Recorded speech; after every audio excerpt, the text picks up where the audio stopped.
لحد امتى مهنة التدريب وتعيين المدربين في الدوري المصري هيفضل معتمد على المجاملات والعلاقات والمحسوبية؟ ده هيفضل مستمر عندنا في مصر لحد امتى؟ لان من الواضح ان المسؤولين بتوع الأندية اللي بيعينوا المدربين ما عندهمش اي معايير ولا مقاييس ولا تقييم للجزئية دي تماما. وانا النهاردة بروح اجيب مدرب ليه؟ انا بروح اجيب مدرب بيكلفني ميزانية في بداية الموسم، سواء بقى عقده او متطلباته الفنية على مستوى الفرقة، لعيبة، معسكرات، ميزانيه كبيره وضخمه.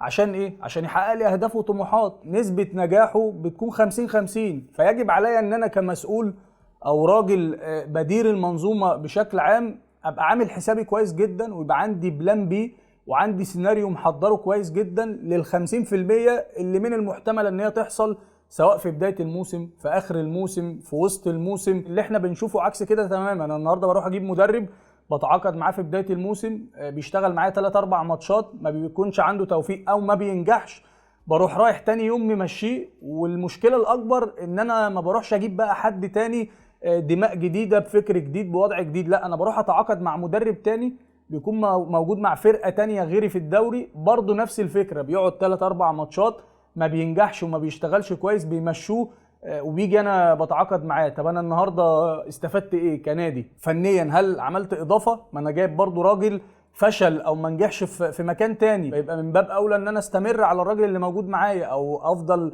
باقي عليه في الفرقه، لان هو اللي عارف كويس جدا التفاصيل الصغيره والكبيره اللي موجوده داخل الفرقه فنيا او حتى بشكل عام. هل الموضوع حكر بس فقط لا غير ودايره قد كده 6-7 مدربين هم اللي محتكرين الدوري؟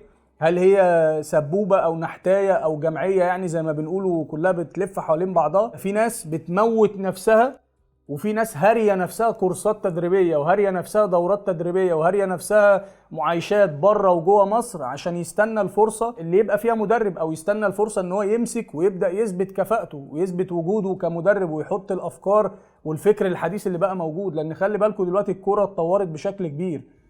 في مدربين في مصر عندنا محترمين وناس عندها كفاءة عالية جدا، لكن في النهاية الأغلبية العظمى لا، الموضوع صعب. وأنا بصراحة مش بعيب على المدربين على قد ما أنا بعيب على المسؤولين الأندية، لأن المدرب هو زيه زي اللعيب، راجل بياخد مرتب ال 200 300 400 ألف جنيه، يعني اللي بياخدهم كل شهر دول مفيش حد هيقدر يديهم له بره الكوره. فهو لما بيجي له عرض هو بيوافق لان هو مش عايز يقعد. ولازم هنا رابطه الانديه او اتحاد الكوره يكون ليهم دور، لان انت حاطط لي بند موجود في اتحاد الكوره ان ممنوع المدرب يمرن فرقتين على مدار الموسم. طب ما انا استفدت ايه؟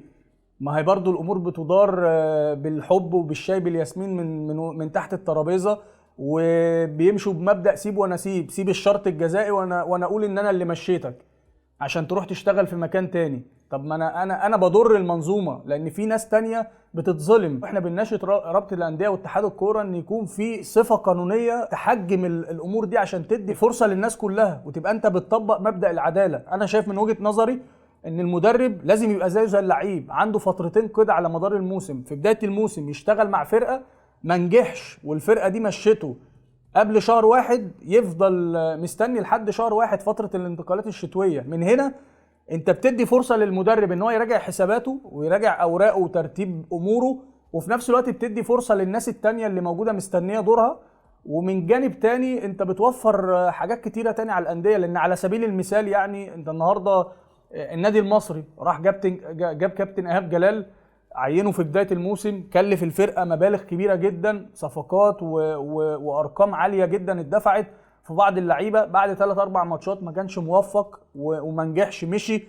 جه كابتن حسام حسن مش عاجبه الفرقه كلها، عايز يمشي بتاع حوالي 70% من الفرقه. هل المصري او اي نادي في مصر يقدر يتحمل التكلفه والعبء المادي ده، ان هو كل فتره قيد يروح يجيب له 10-15 لعيب؟